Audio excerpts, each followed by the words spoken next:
Good morning. I have been having a text conversation this morning with a good friend of mine about the sermon series that we're going into at Blue Ridge, and it's about Nehemiah and how Nehemiah um, attempted something that was huge because he just felt called by God to leave the success that he had in Persia to go try to rebuild the walls around the city of Jerusalem. Um, and I understand the heart behind where Blue Ridge is going with this, which is the Great Commission. That on his way out the door, as Christ was getting ready to ascend, that he called us to make disciples. And I feel like in a lot of ways um, we've kind of lost track of that at church. We've kind of fallen into this idea that God wants us to be good, to live our lives, but be good, and that's sort of the standard, like just be good, be a good person. But that's just not what the New Testament bears out. God calls us to take up our cross. He calls us to sacrifice. He calls us to live good, not just to be good. He calls us to something that is much more than just a moral code. It's more of a total life change, and you see that in Acts. You see that borne out, but we don't see Acts chapter 2 in the church, and I feel like that's what Blue Ridge is calling us to. And in his book, in Francis Chan's book, Letters to the Church, he talks about trying to make that transition at his church in Cornerstone, and some of the difficulties of that, because people had come and they'd gotten used to this idea of consuming Christian experiences, and they kind of felt like there was a sort of bait and switch, like, hey, come and enjoy these Christian experiences, and then wait a second, you're asking me I have to do all this stuff, there's all these expectations now. And I feel like, despite our best intentions and efforts, I feel like sometimes we kind of fall into that feeling that we're, in it for Christian experiences, and that, because those experiences help us to be good, when God's calling us to die. He's calling us to lay down our lives. And so,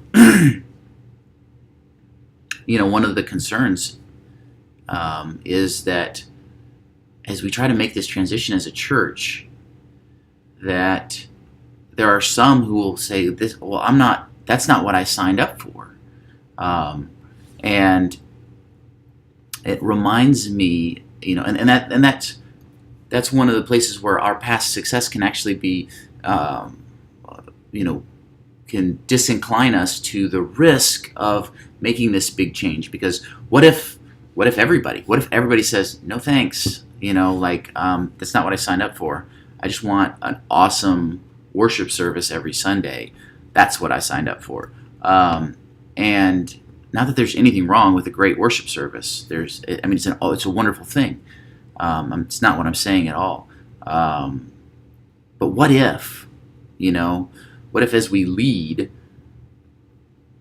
what if nobody follows, And it reminds me of a talk that Simon Sinek gave at the Global Leadership Summit last year, where he talked about finite games and infinite games. And the classic example that he gave was the United States in the Vietnam War. The United States was playing a finite game.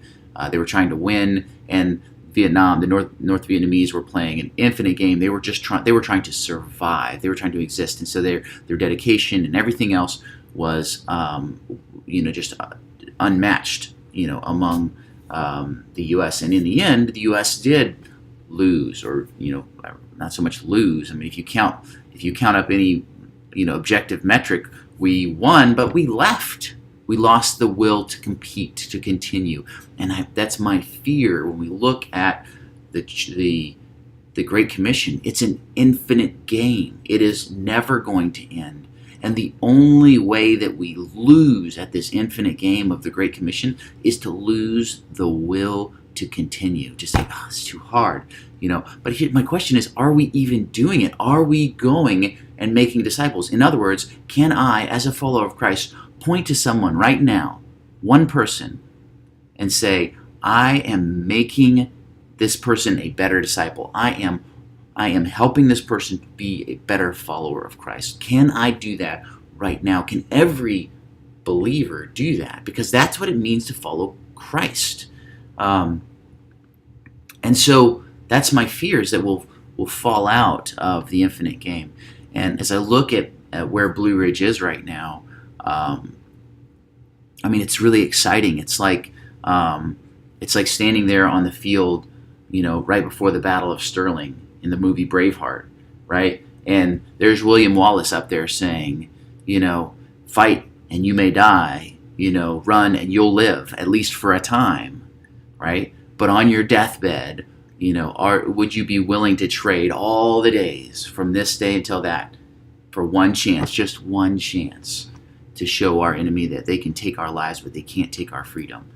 And I feel like I'm standing there and I'm wondering, what is my church going to do? What are we going to do? Are we going to take this one chance? Because I have a feeling there will be a pruning. People will leave, and then in this hyper-competitive Lynchburg church market, right, we'll be seen as losing in some way.